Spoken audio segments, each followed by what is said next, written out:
शांत प्रदेश उत्तराखंड में पुलिस का धरपकड़ अभियान लगातार जारी है और फर्जी तरीके से देहरादून या प्रदेश के अन्य जनपदों में निवास कर रहे बांग्लादेशियों और रोहिंग्यों की गिरफ्तारी भी की जा रही है। राजधानी देहरादून में ही पिछले दिनों कई ऐसे फर्जी दस्तावेज बनाकर रहने वाले बांग्लादेशियों की गिरफ्तारी हुई है, तो कई को वापस डिपोर्ट भी किया गया है। पुलिस का साफ तौर पर कहना है कि लगातार जांच पड़ताल जारी है और किसी भी तरीके से फर्जी दस्तावेज बनाकर रहने वालों को छोड़ा नहीं जाएगा। इसके अलावा उन लोगों की तलाश भी पुलिस कर रही है जो ऐसे लोगों को फर्जी तरीके से राज्य के दस्तावेज बनाकर उपलब्ध कराते हैं और उनकी मदद करने का काम करते हैं। भारत में बांग्लादेशी और रोहिंग्या नागरिकों की अवैध घुसपैठ को लेकर सुरक्षा एजेंसियों ने पूरे देश में निगरानी तेज कर दी है। फर्जी दस्तावेजों के सहारे बड़े पैमाने पर विभिन्न राज्यों में घुसपैठियों के छिपकर रहने की जानकारी सामने आने के बाद केंद्र और राज्य सरकारें अलर्ट मोड पर हैं। तो वहीं उत्तराखंड में ऑपरेशन कालनेमी के तहत देहरादून, हरिद्वार और उधम सिंह नगर समेत कई जनपदों में पुलिस और सुरक्षा एजेंसियां लगातार कार्रवाई कर रही हैं।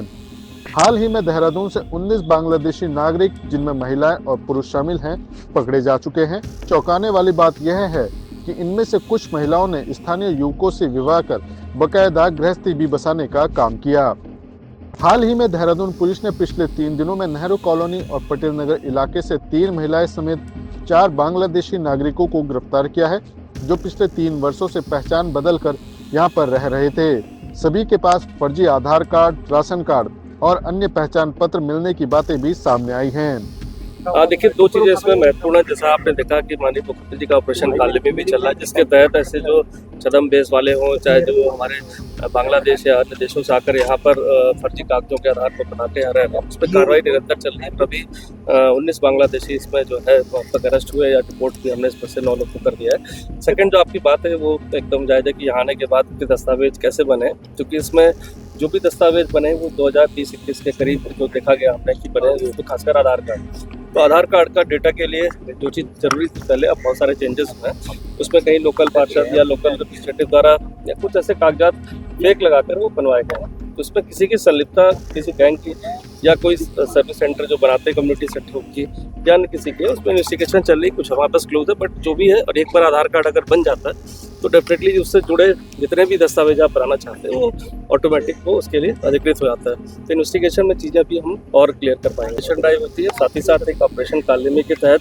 इसमें इस तरह के जो हम खोजते हैं जो छदम बेजदारी है, जिनकी सूचना रहती है कि वो यहाँ के निवासी नहीं है या इनके द्वारा कुछ फर्जी कागजों के आधार पर यहाँ निवास रहते हैं, तो ये देखा जाए तो ऑपरेशन कालनेमी का पार्ट है, जिसमें इस तरह के छदम बेजदारी या जो फर्जी कागजों के आधार पर बांग्लादेश या देशों से आकर यहाँ पर निवास करते हैं। क्या फर्जी दस्तावेज बनाने वाले किसी भी व्यक्ति को अभी तक आप लोगों ने चिन्हित किया है या कोई प्रकाश में आया है? देखिए, इसमें मैंने इससे अभी फिर से बता रहा हूँ कि इसमें प्रकाश में लोग आए हैं, लेकिन क्या उनकी इंटेंशन गलत थी? जैसे मैंने कहा कि अगर कोई गलत दस्तावेज, जो पहले जो आधार कार्ड बनाने के जो नियम थे हमारे, उसमें काफ़ी सारे चेंजेस हुए हैं। पहले सिर्फ 1 दस्तावेज 2 दस्तावेज के आधार पर ही आपका आधार कार्ड बन जाता, सभी ने बनवाया उससे। तो वो अगर कागज़ फर्जी लाकर कोई स्कैन करके या कहीं गलत लिखवाकर लगाता तो तब भी उसका आधार कार्ड बन जा रहा था और किसी किराए पर रह रहा था, किराएनामा वहाँ पर लगा रहा था। तो उन चीज़ों की जांच कर रहे हैं कि क्या इसमें संलिप्तता किसी स्तर तक है कि या ये उनके द्वारा ही फर्जीवाड़ा कर इस तरह के दस्तावेज बनाए गए और फिर इसके बाद आधार कार्ड और पैन कार्ड को बनाए।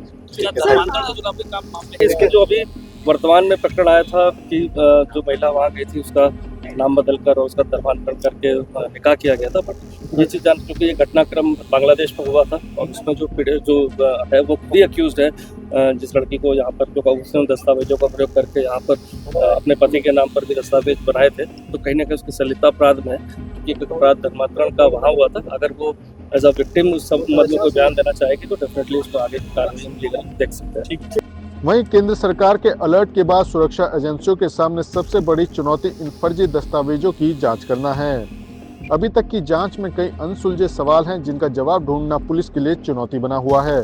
आम आदमी के लिए पहचान पत्र में नाम बदलवाओ, जन्म तिथि या पता बदलना बेहद कठिन प्रक्रिया है, लेकिन फर्जी दस्तावेज बनाने वाले जैसे ration card, Aadhaar card, PAN card, voter card, यहाँ तक कि पासपोर्ट तक फर्जी तैयार कर रहे हैं।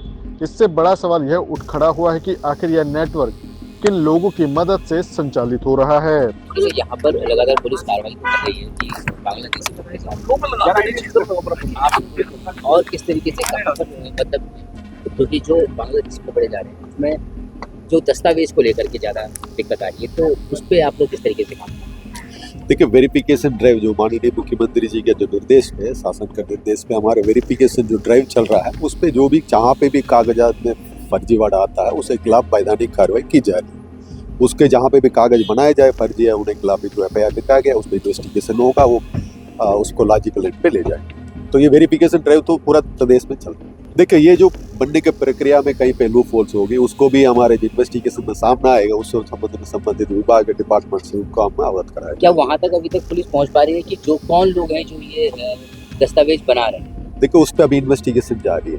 जैसे जैसे आगे बढ़ेगा हमारे सामने तथ्य आएगा, उस हिसाब से हम कार्रवाई करेंगे। देश भर के अलग अलग राज्यों में फर्जी तरीके से प्रवेश कर चुके बांग्लादेशी निवासियों और रोहिंग्याओं की तलाश तेज हो चुकी है। इसी कड़ी में उत्तराखंड प्रदेश में भी लगातार छापेमारी अभियान चलाने के साथ ही जांच पड़ताल जारी है और राजधानी देहरादून में भी दून पुलिस ने इसी तरीके से फर्जी रह रहे बांग्लादेशियों और रोहिंग्याओं की गिरफ्तारी शुरू की है। वह पिछले दिनों भी एक के बाद एक कई फर्जी दस्तावेज बनाकर देहरादून में रहने वाले बांग्लादेशी गिरफ्तार हुए हैं। किसी पे मुकदमा दर्ज किया गया है तो किसी को वापस डिपोर्ट किया गया है। वहीं देहरादून SSP अजय सिंह का साफ तौर पर कहना है कि पुलिस का यह अभियान जारी रहेगा और लगातार दस्तावेजों की जांच पड़ताल की जा रही है, जिसकी पकड़ में कई ऐसे लोग भी आए हैं जिन्होंने अपना धर्म बदलकर नाम बदले हैं और फर्जी नामों के सहारे यहाँ पर नौकरी भी कर रहे हैं और कार्य भी कर रहे हैं।